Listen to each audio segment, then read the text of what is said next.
శ్రీగురుభ్యో నమః. హరి ఓం. శ్రుతేస్తు వేద విజ్ఞేయో ధర్మశాస్త్రం తు వై స్మృతిః తే సర్వార్థేష్వమిమాంస్యే తాభ్యాం ధర్మో హి నిర్భవౌ.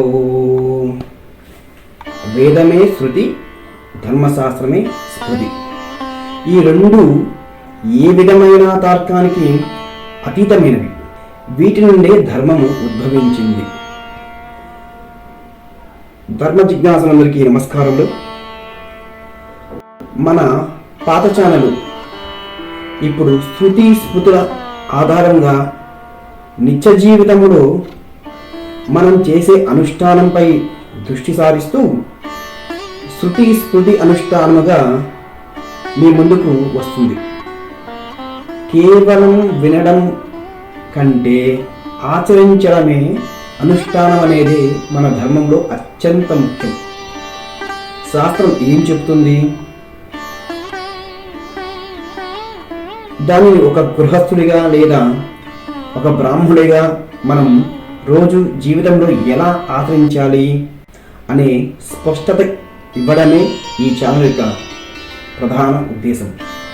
ముఖ్యంగా ఆపసమ సూత్రాన్ని అనుసరించే వారికి మరియు వేదసాహీయులకు, ధర్మ జిజ్ఞాసులందరికీ ఇది ఒక అనుష్ఠాన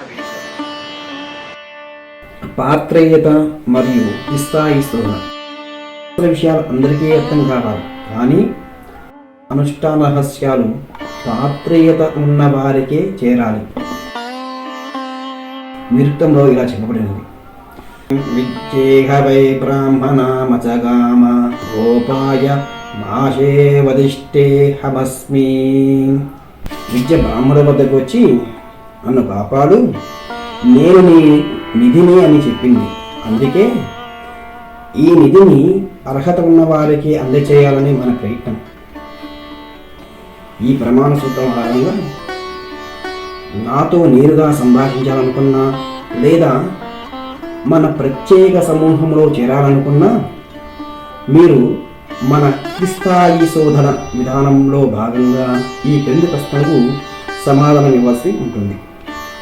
మొదటి స్థాయిలో మీ పేరు, మీ పూర్తి పేరు, మీ గోత్రము, మీ సూత్రము. ఉదాహరణకు ఆపసమ్మ సూత్రము లేదా ఆస్వాద సూత్రం ఏమిటి. రెండవ స్థాయిలో అనుష్ఠాన శోధన. ప్రస్తుతం మీరు ఆచరిస్తున్న నిత్యకర్మలు లేదా అనుష్ఠాన స్థాయి ఏమిటి? అంటే సంధ్యావందనం కానీ జపాలు కానీ చేస్తున్నారా లేదా? మూడవ స్థాయి నిష్ఠాశోధన. శాస్త్ర ధర్మాలను ఎటువంటి తర్కము లేకుండా ఉన్నది ఉన్నట్లుగా నిష్ఠతో పాటించాలని దృఢ సంకల్పంతో మీకు ఉందా?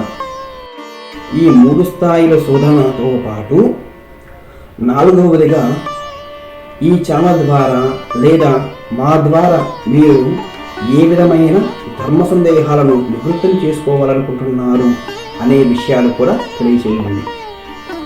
మీ సమాధానం క్రింది ఉన్న కామెంట్ సెక్షన్లో కానీ లేదా నేను ఇచ్చే ఇతర మాధ్యమాల ద్వారా కానీ పంపండి.